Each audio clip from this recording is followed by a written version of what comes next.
बारामती में plane crash में महाराष्ट्र के डिप्टी सीएम अजीत पवार का निधन हो गया। इसके बाद डिप्टी सीएम एकनाथ शिंदे ने भी बड़ा बयान दिया है। उन्होंने कहा है कि मामले की जांच की जाएगी। एकनाथ शिंदे के बयान के बाद साफ है कि सरकार इस पूरे मामले की जांच कराएगी और जांच के बाद जो भी दोषी होगा उसे बख्शा नहीं जाएगा।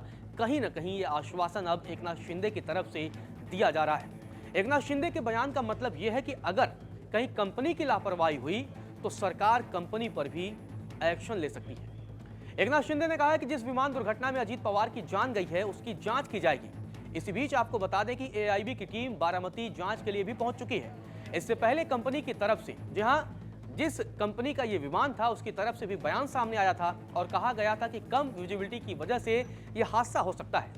और इसी बीच क्रैश साइट पर एआईबी की टीम भी जांच करने के लिए पहुंची है। अब जांच के बाद एआईबी की रिपोर्ट में क्या कुछ निकलता है उस पर नजर रहेगी, क्योंकि एआईबी की जांच रिपोर्ट के बाद साफ हो पाएगा हादसा क्यों और कैसे हुआ।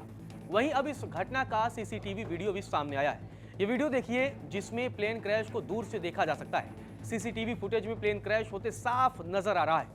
ये दिल दहला देने वाला वीडियो सामने आया है।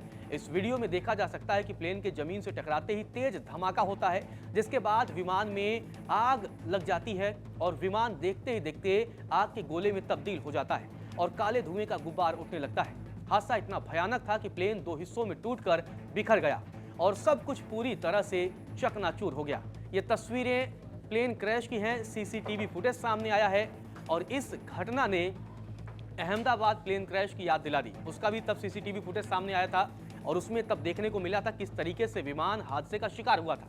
आपको बता दें आज जो घटना हुई है वो सुबह तकरीबन 8:45 पर हुई है। विमान क्रैश होते ही आग के गोले में तब्दील हो गया और आसमान में चारों ओर काला धुआं दिखाई देने लगा। लोगों ने तुरंत मदद की कोशिश की, लेकिन आग की लपटें इतनी तेज थी कि उसकी वजह से मदद नहीं हो पाया। वही हादसे के समय मौजूद कई चश्मदीदों का बयान भी सामने आया है। एक चश्मदीद ने बताया है कि प्लेन जब नीचे आ रहा था तब हम ऐसे सोच रहे थे कि कहीं ये क्रैश ना हो जाए और तभी ये क्रैश हो गया। हमें पहले लगा कि ये एयर ट्रैप पर उतर रहा है, लेकिन क्रैश हो गया और उसके बाद धमाका हुआ।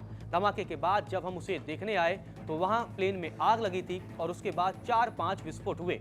उन्होंने कहा कि धमाके की आवाज़ सुनकर बहुत लोग वहाँ पर जमा हो गए, लेकिन आग इतनी तेज थी कि कोई भी मदद करने में सफल नहीं हो पाया। इस विमान में अजीत पवार भी सवार थे और लोगों का कहना है कि ये हमारे लिए बहुत दुख की बात है। ये हादसा हमारे लिए बहुत ही शोक की वाली बात है। पायलट ने लैंडिंग करने की बहुत कोशिश की होगी, ऐसा चश्मदीदों का बयान है। चश्मदीदों ने कहा कि लेकिन पायलट से लैंडिंग नहीं हो पाई। ये बहुत ही दुखद घटना है और इस दुखद घटना में हमारे नेता की जान गई है। वहीं जिस विमान में अजीत पवार सवार थे वह दुनिया के सबसे तेज और भरोसेमंद छोटे बिजनेस जेट में से एक माना जाता है, लेकिन हादसे के बाद अब विमान कंपनी पर भी कई तरीके के गंभीर सवाल खड़े हो रहे हैं। इसकी स्पीड, परफॉर्मेंस और ऊंचाई पर उड़ने की कैपेसिटी बहुत खास है। इसीलिए इस विमान का इस्तेमाल बड़े बड़े कारपोरेट घराने और बड़े सियासी दिग्गज नेता भी करते रहे, क्योंकि इस विमान में आराम से 8 से 9 लोग बैठ सकते हैं, सफर कर सकते हैं। इसमें 2 दमदार इंजन भी लगे होते हैं जो इसे लंबी दूरी के उड़ानों के लिए भी सुरक्षित और तेज बनाते हैं। इस विमान का इस्तेमाल जैसा कि मैंने आपको बताया कि कई सियासी ताकतवर या कारपोरेट घराने के लोग करते हैं, लेकिन अब हादसे के बाद इस कंपनी पर सवाल खड़े हो गए। आपको बता दें ये कंपनी दिल्ली स्थित चार्टर कंपनी VSR वेंचर्स है और अब इसके सुरक्षा रिकॉर्ड पर भी सवाल खड़े हो रहे हैं। 2023 में भी इसी कंपनी का एक विमान हादसे का शिकार हुआ था, लेकिन कंपनी की तरफ से जो बयान सामने आया उसमें कहा गया कि विमान में कोई भी तकनीकी खराबी नहीं थी, विमान के दोनों पायलट अनुभवी थे और कंपनी ने ऐसी संभावना जताई है कि शायद कम विजिबिलिटी की वजह से यह हादसा हुआ है। लेकिन अब जब एआईबी की टीम जांच करेगी, जांच के बाद ही पता लग पाएगा कि हादसे की असली वजह क्या था। और जिस तरीके से एकनाथ शिंदे ने कहा है कि मामले की जांच कराई जाएगी और उन्होंने इशारा भी दे दिया है कि जो भी दोषी होंगे उसके खिलाफ कड़ी कार्रवाई की जा सकती है।